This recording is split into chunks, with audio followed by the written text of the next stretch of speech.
Мастер-класс от Артема. Артем профессионал своего дела. Он очень часто ходит в походы. Спит без палатки. Без трусов, да?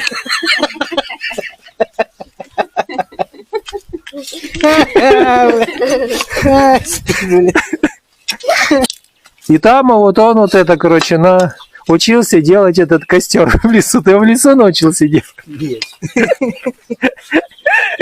Вот так вот этим домиком надо укладывать дрова домиком, блин. Или это Пизанская башня.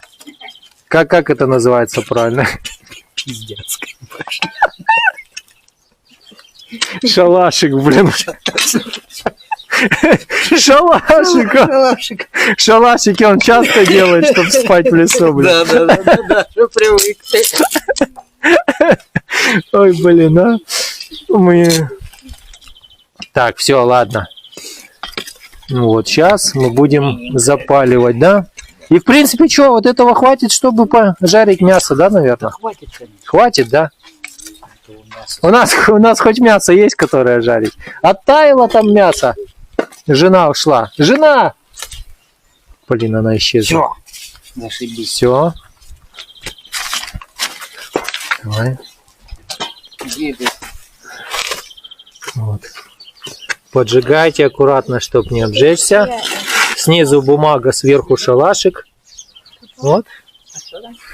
И начинаете распаливать костерчик. Ну вот, уже начал разгораться этот костерчик. Шалашик, Артем, ты чё, блядь? Шалашик спалил, а?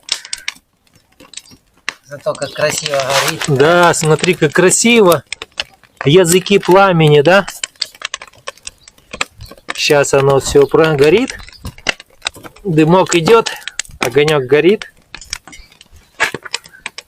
И все, прямо это, да?